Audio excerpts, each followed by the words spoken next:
Aqui é o seu resumo direto ao ponto sobre o poder da imaginação nas nossas escolhas. A pesquisa do Everton Andrade prova que imaginar não é fugir da realidade, mas sim a base para tomar decisões racionais. E a gente precisa entender como essa mágica rola no cérebro. Primeiro, pensa no cérebro como um simulador de voo. O córtex pré-frontal e o sistema límbico não separam direito o que a gente vive do que a gente imagina. Isso aciona os marcadores somáticos do Antônio Damasio. Eles são reações físicas que funcionam tipo um alarme para guiar a nossa lógica. É literalmente um test drive biológico super seguro. Se o corpo dispara os mesmos sinais, por que a gente ignora os nossos alertas viscerais tentando ser puramente racional, né? Bom, como a gente usa isso para salvar o amanhã? Isso nos leva ao segundo ponto, o seu eu futuro. O Hal Hershfield descobriu que visualizar vividamente quem a gente vai ser no futuro diminui o desconto hiperbólico. Sabe aquela mania humana de focar só no prazer imediato? Pois é, fazer isso aumenta demais a poupança financeira e melhora muito a saúde. Será que o seu eu de hoje está roubando o sucesso do seu eu de amanhã por pura preguiça de visualizar o futuro? Por fim, a alta performance no estresse extremo. Um estudo de 2025 de Stanford e do MIT cravou que fechar os olhos e ensaiar a crise mentalmente melhora a sua decisão em surpreendentes 30% na hora do pânico. Dados frios costumam falhar na atenção, então essa simulação é muito mais eficiente que uma planilha. Decidir bem não é silenciar a imaginação, mas sim usar ela como nosso filtro mais avançado da realidade. Geralmente, quando a gente pensa na tomada de decisão num ambiente mais sério, a gente espera aquela precisão de um engenheiro, certo? Temos um problema, olhamos para uma planilha de dados frios e a resposta, simplesmente aparece ali. Nítida e totalmente matemática. Exato. Mas o nosso mergulho profundo de hoje mostra que esse painel de controle entra em curto-circuito rapidinho. Cruzando estudos de neurociência, psicanálise e sociologia baseados na pesquisa de Everton Andrade, a gente vai desempacotar isso. A missão aqui é provar que a imaginação não é, uma fuga romântica. Não, de jeito nenhum. Ela é a verdadeira base cognitiva da nossa racionalidade. Pois é, o nosso cérebro usa o córtex pré-frontal, que estrutura a lógica, e o sistema límbico, que processa as emoções. A questão é que essa maquinaria neurológica simplesmente não consegue distinguir muito bem uma experiência real de uma experiência que a gente, apenas imaginou. O fascinante aqui é que a melhor forma de entender essa mecânica é olhar para a mente como um sofisticado simulador de voo. A gente senta na cabine e testa as consequências das ações antes de puxar a alavanca na vida real. Tipo o que a gente faz quando fica repassando mentalmente as respostas de uma entrevista de emprego.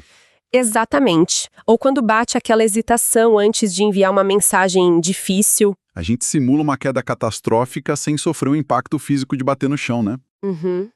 E a biologia por trás dessa simulação é brutal. Quando o simulador mental projeta um cenário negativo, a amígdala cerebral lê essa imagem e já gera angústia. Aquele famoso sofrer por antecipação. Que todo mundo odeia sentir. Sim, mas que não é uma fraqueza.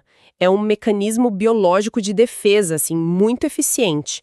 O corpo cria um desconforto físico para forçar uma rota de fuga antes que o perigo chegue de verdade.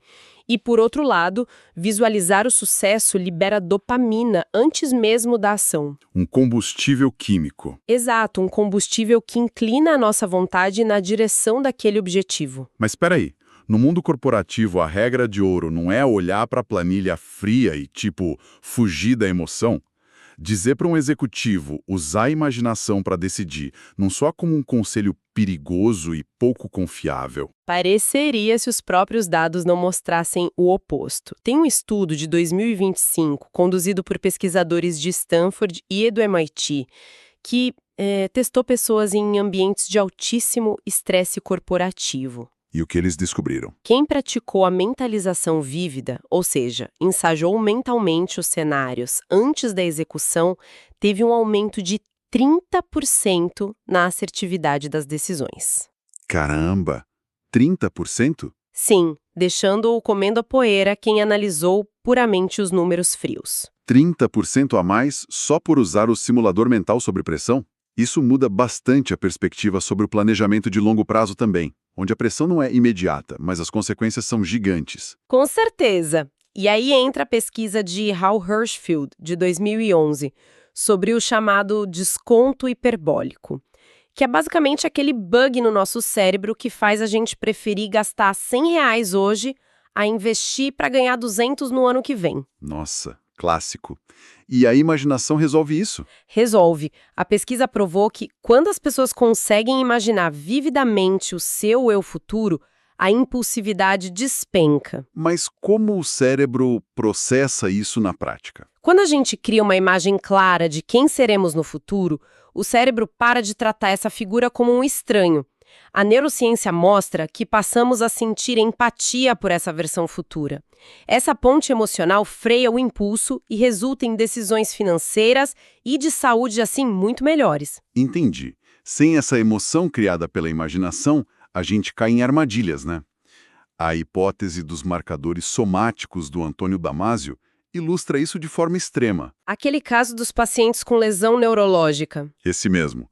Pacientes com a lógica perfeitamente intacta, mas com danos que os impediam de conectar emoção e imaginação, sofriam de paralisia na decisão. Não conseguiam decidir coisas banais como o que comer. Porque simplesmente não sentiam o peso de nenhuma das alternativas. Faz todo sentido se a gente olhar para a origem da palavra decidir. Que significa literalmente cortar, não é? Isso. Quando tomamos uma decisão, decretamos a morte de todas as outras realidades alternativas que tínhamos imaginado. É um momento em que a simulação colapsa em uma única realidade física. E, sem o peso emocional, o cérebro se recusa a cortar opções. A grande questão é que as opções do nosso simulador interno não são infinitas. A sociologia e a psicanálise alertam que as nossas escolhas são severamente limitadas pelos limites do imaginável da nossa cultura. E por desejos inconscientes também. Exato. A nossa capacidade de escolha fica refém da amplitude da nossa imaginação. A gente só decide sobre aquilo que consegue conceber. O que levanta uma questão importantíssima aqui. As fontes alertam para a ascensão de um efeito de desrealização nos ambientes digitais de hoje. Que seria o quê, exatamente? É um fenômeno onde a mente é tão bombardeada por filtros, roteiros e cenários artificiais nas redes que perde a referência do que é palpável.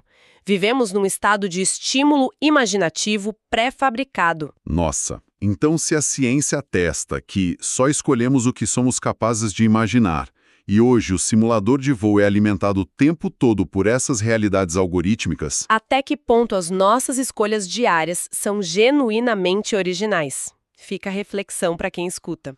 quando sentamos na cadeira do piloto para decidir, será que estamos realmente no comando? Ou será que estamos apenas seguindo rotas de um cardápio pré-imaginado por algoritmos? Uma reflexão pesada para a gente fechar a análise de hoje.